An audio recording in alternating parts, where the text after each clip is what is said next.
Welcome everyone to HotCupOfWeb Gaming. I'm Bob Inc. and we're back with Space Engineers. We're picking up just about where I left off last time. We finished building our miner, tested it out. I added the modifications that it needed. It was a little light on thrust. At full capacity, it was a little light on thrust, so I tacked on a few extra thrusters. I'm hoping that they will be okay. And actually, I want to. I was going to do this before and I'd forgot about it, but let's just add a little bit of protection to them here if it'll let me. Apparently, it won't let me. I need some steel plates, I think. Here we go.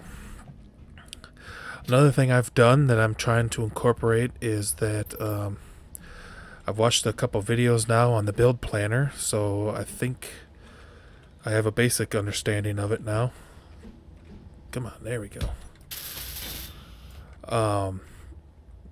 It's a little awkward at first. I think it's just going to take time to transition into using it more and more.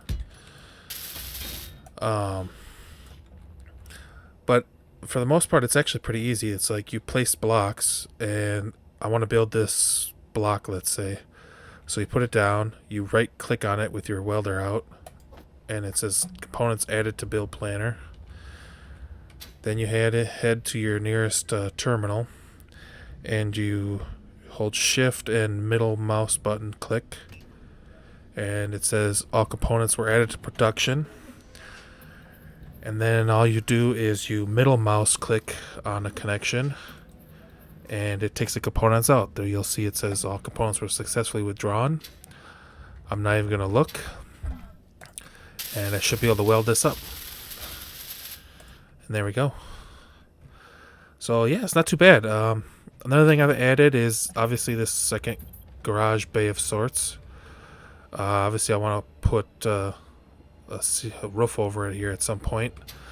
But I did add connecting tubes to it now that do run to this one and then run down underground and come out at our refinery in the basement.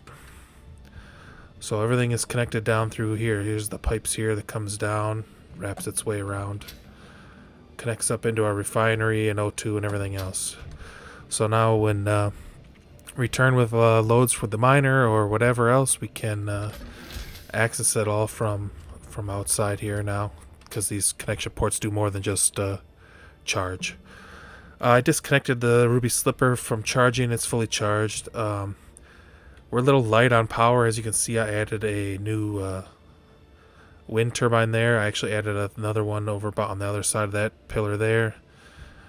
Been waiting for this thing to charge up so that we can take it out and assign it its auto mining. Let's see. Program block. Batteries. Batteries. Why is it not showing me batteries? There they are. And they're fairly well charged. I think we should have enough to be able to do this now. So hopefully everything goes smooth with the auto miner here. But so for those new to the PAM auto mining script, what you want to do is you want to start at your connector. And the first thing I found you want to do is you want to turn the strength off on your connector so that it doesn't suck the ship in. But so what I do is I turn off the connector and let the ship fall because the batteries are in recharge, apparently. Because I'm stupid. But you want to start at a place that you're connected. You're going to be able to connect to your connector. So right here, we got yellow. We should be good. So then you go into your program block and you want to start recording the path and set home. So what you do is you type apply here. Oh, and for the last video, I did have to add the sensor to this ship to get the script to run properly. That's what was holding back the LCD from running. I also had to put PAM in the name here. PAM and a :1. Typically, it's been doing it by itself. I don't know if that changed or not, but I did that and I added the sensor and it seems to be working fine now. But so back to where we're going here. You need to record a path to your mine site. So this path you want to fly, you want it to be obstruction free and out of the way of everything, because it's going to fly this path automatically every time, whether something's in the way or not. So when you're ready to go, you type apply in the argument, you hit run. The little marker here shows you which option you're on. So there we go. And you wait a second. Now it says home was set. So now what we want to do is we want to fly to our mine site.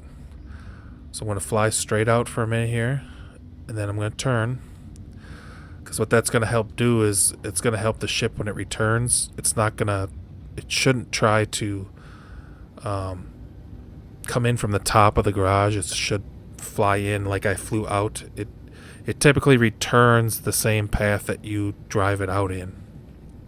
So something to remember if your dock is, or your connection is inside of a hangar or garage of some sort.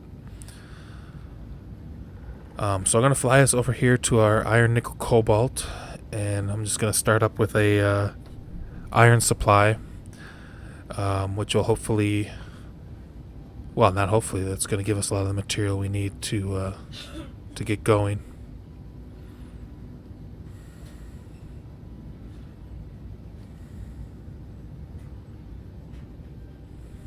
Alright, so when you're flying out your path, you know, any zigzag or movement you do, the pathing will typically pick up. I mean, according to the script, which there is a link in the description, you can use this script to run like zigzags around blocks and everything else. It's supposed to be pretty accurate.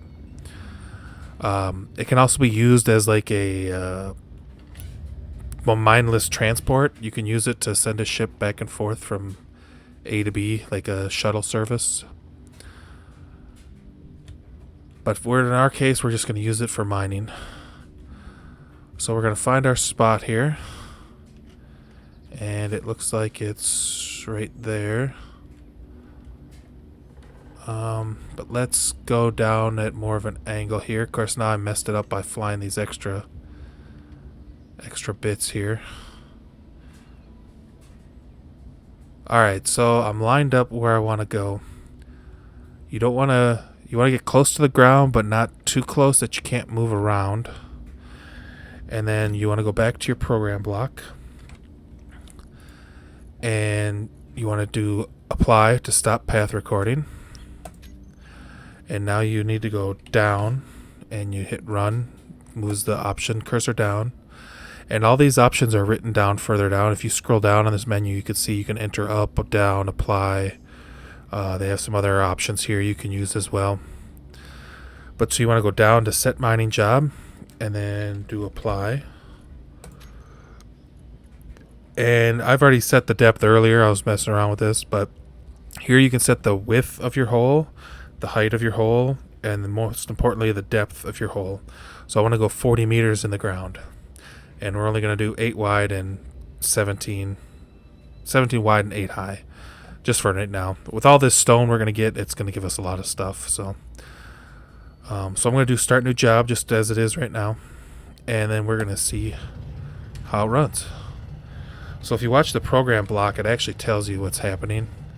Right now it just says job's running. It tells you the battery status, how full it is, and the state's mining. The state could be anything from like returning home or flying to job site. And it looks like our drills are just right to fit this guy. It's a pretty tight fit here, but it seems to be working. We got that's the key with the auto mining script, is you need to have enough. Your drills need to be able to drill a path in one pass that's wide enough for your drill ship. Otherwise, what's going to happen is your ship will hang up, or it'll get stuck, and eventually it'll just run out of power and fall to the ground, which we don't want to happen. And now what's really cool about this script is that it will also return the ship automatically, as it's doing right now. It's pulling out of the hole here. It filled itself up. and it will fly back to the connection port. It'll connect, and even if you're using hydrogen as well, it will recharge the batteries and refuel itself automatically to a point that it deems necessary. Now those settings you can play with a little bit, like setting max highs and lows. I typically leave them as they are, because once you get it set up and running, it's kind of, you walk away and do whatever you want at this point. You don't have to spend your time mining it all the time anymore. The only time I'm going to need to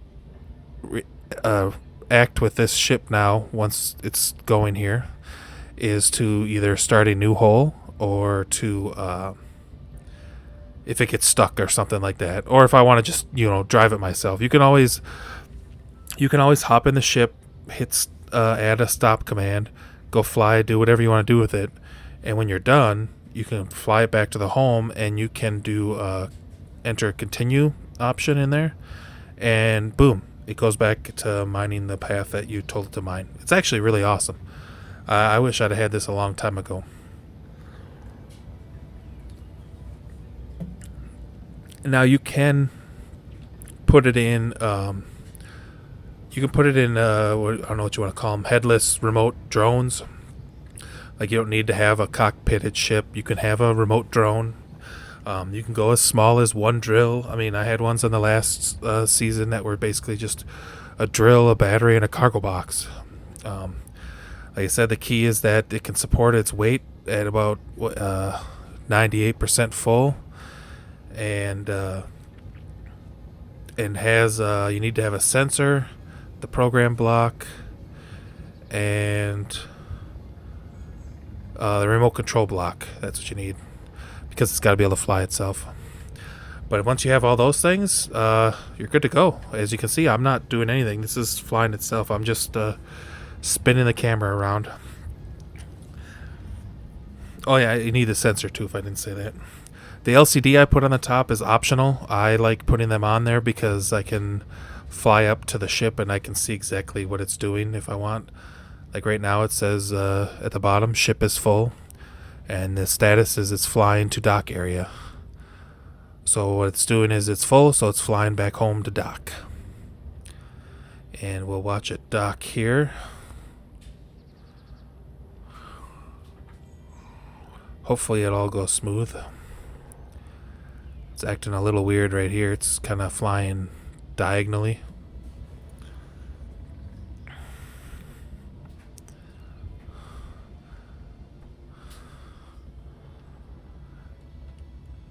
But it looks like it's getting in there.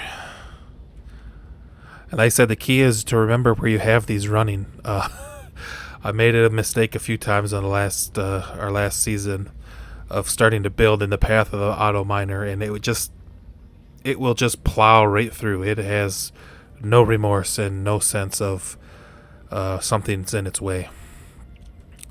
And there we go. It reached its dock, and you can see it's green. Now this ship is docked, and it is emptying its contents into the station.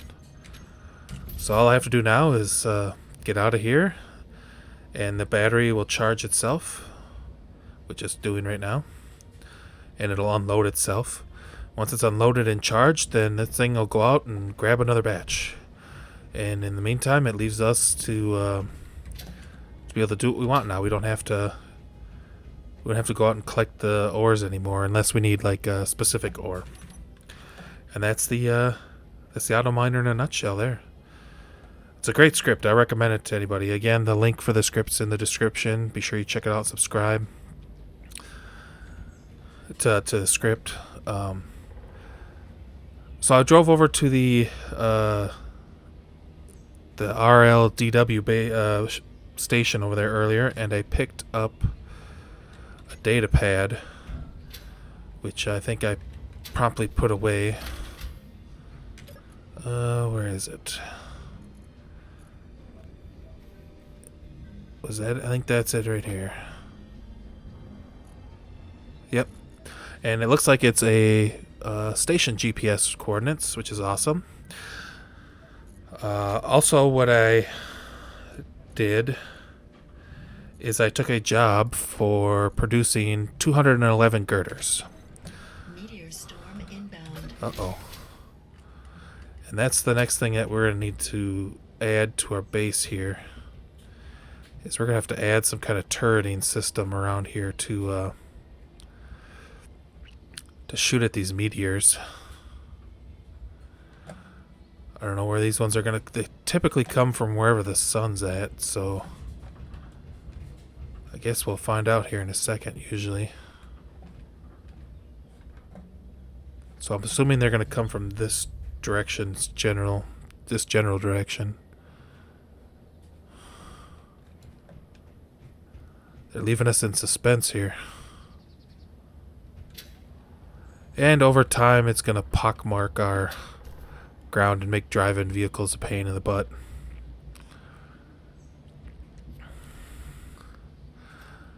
Alright, there's no meteors apparently. Alright. Thinking what we might want to do is we can set up like here's where a meteor hit already. Put this big hole crater here. I'm thinking what we can do is put a couple of like maybe a battery and a solar panel, and then stick a gun turret on top. We're gonna have to eventually reload them, but if we just fill them up with some ammo, they should be good at just blastering the meteors. We don't really need to worry too much about enemies here, so because we're not really close to any of them. But let's so I got a handful of girders for the contract, which, let's see, is it the colon? There you go, semicolon button. So I got an acquisition contract for 211 girders for 80,000 bucks, and I've got 244 on my person. So we're gonna drive those down over to the RLDW station here and make a little cash. And I'm thinking now that we have the auto miner, we can maybe we'll pick up another acquisition contract. Obviously nothing too crazy, since all we kind of have right now are the basic materials, but we can always make some more stuff. We got the truck here. I'd say the only problem with that is that we need to make sure that it's something that we can hold in our inventory, since we're not going to be able to connect our truck to the station. That's the thing that kind of sucks about the contract so far, I've noticed, is that it seems like it all has to be in one inventory. So you can't have, like, say you need 20 items, you can't have looks like some meteors hit around here. Say if you need 20 items, you can't have 10 on your person and 10 in your ship. They either have to all 10 be on you or 10 in your ship. Looks like a bunch of meteors fell around here. I don't remember those holes being here before. Alright, so we're in the safe zone. Let's pull up here and get out. Turn our hydrogen engine off. And let's go make some cash. Some space cash. I don't know if any of you are fans of the show News Radio, but every time I say anything with space in front of it makes me think of an episode they did where their radio station was in space, and basically they just put the word space in in front of a bunch of things to make them futuristic. It's a great show. I recommend checking it out. It's got Phil Hartman, Dave Foley, Maura Tierney in it, Stephen Root.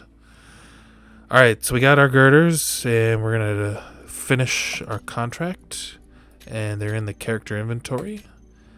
And there we go. We got 4 reputation and 80,000 bucks.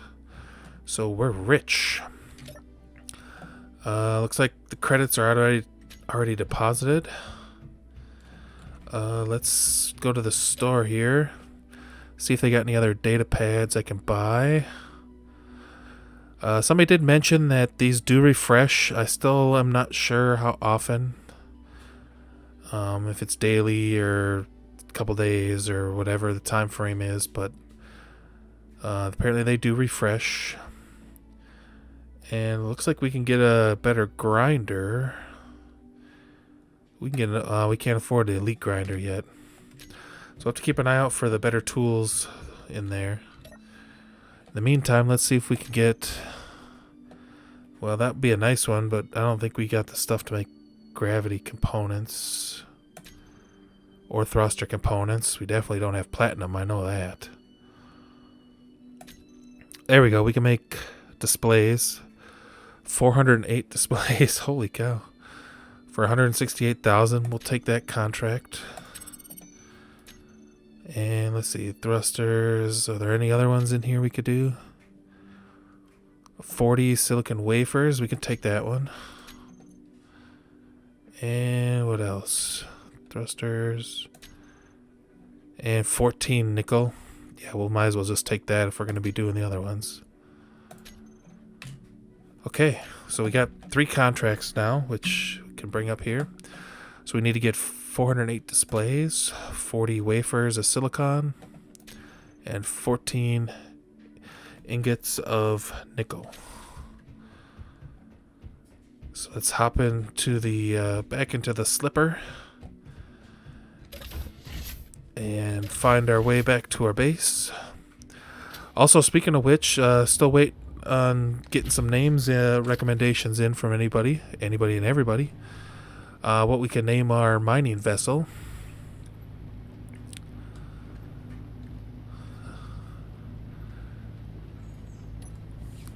Obviously, we want something that's going to be awesome and fun to say, but obviously, again, keep it clean.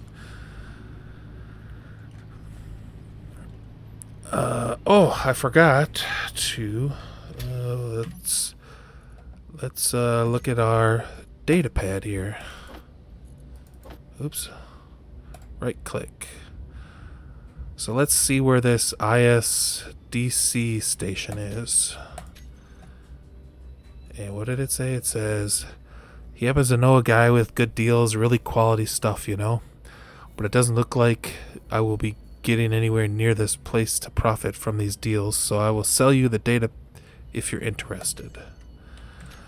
Okay, so we should have a new marker somewhere. Oh, do I have to turn it on? Yep. So let's turn it on. And perfect. It's on the moon. I really hope that's not the closest station to us.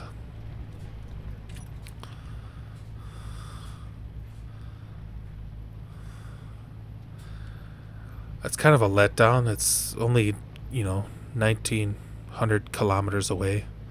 Sure, I'll just, let me get on my jetpack and pop on over for a cup of nickel or whatever. I don't know.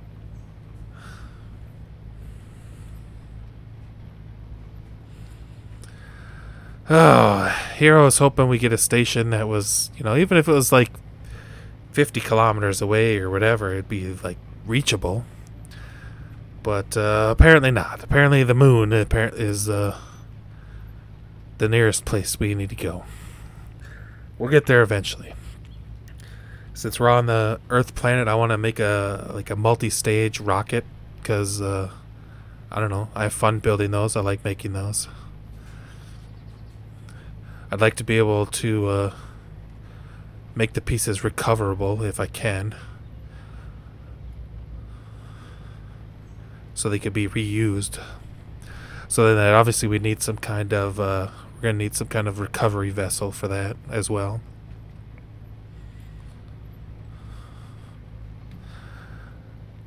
Alright, we're almost back to the base here. Ruby Slipper's driving fine, which is good. Path to that station's not as bad as the path to the ores down there, that's for sure. And let's see, let's see if I can park this thing in here. I'd say that's the biggest problem with this thing is it turns like an old lady driving a bus. There we go. And we're not going to dock it up for right now because it's got plenty of power in it and its own hydrogen engine to boot. So we'll throw it in a recharge and let the solar panels have at it. They got power coming in. So, and let's see, what's the deal with this guy? Looks like he's empty now, but he's charging the batteries. So when the batteries get charged up, that sucker should take off. In the meantime, I'm thinking... Oops. What else do we need in here still? Let's see. Oh, it only lets you bring up emotes on here? I was hoping to sit on the couch and think. Come on, game. I'd like to have a reactor, but there's no uranium on the planet, so kind of not worth the time. I think, oh, maybe that's what we should do is to help our power situation here. We can throw a few solar panels on the roof. Let's see, how wide is the... Oh, the roof's... Okay. There we go. Oh, almost. What about this way? One. Alright, well, we'll just do 3. We'll use our build planner. So get those components, get those components, get those components with right clicks. And we'll shift middle click it in here. And there we go. I got a bunch of parts already made, so we'll grab those. And oh, look at it. We got enough to finish one.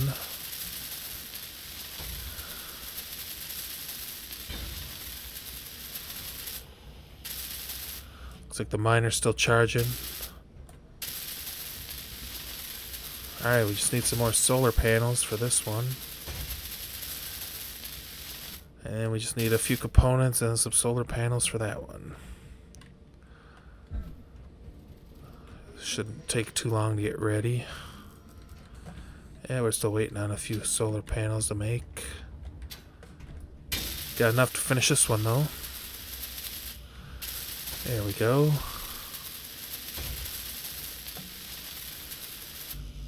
At least now when the sun comes overhead, it'll help add any little bit of power helps, you know.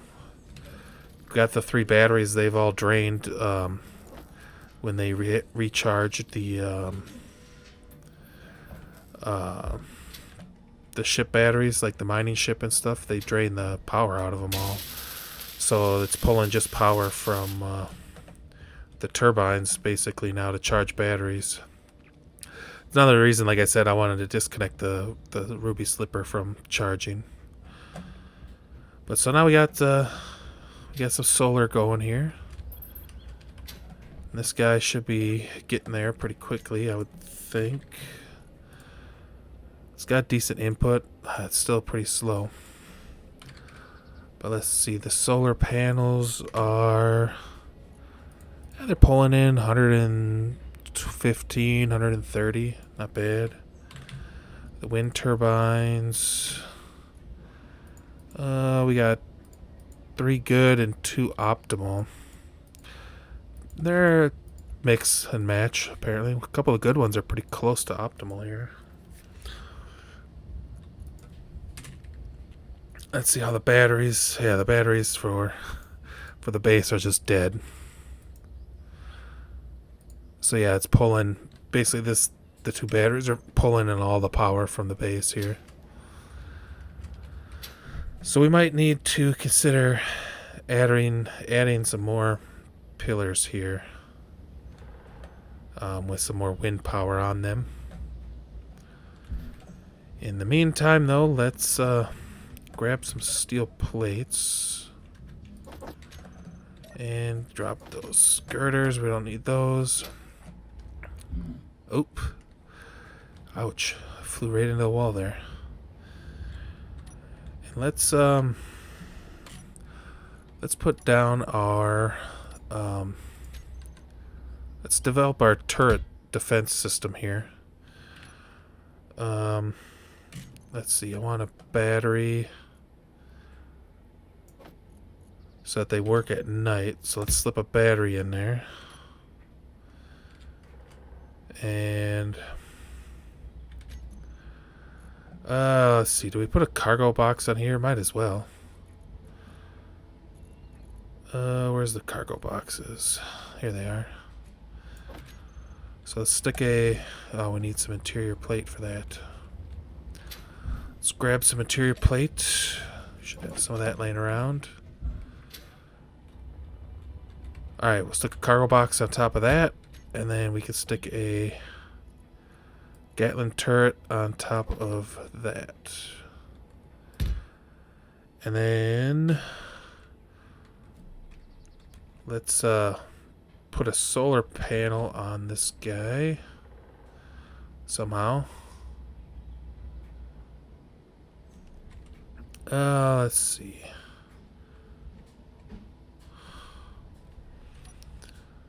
If we do, let's do that one. There we go. If we do that, then we could put two of these on here, like so.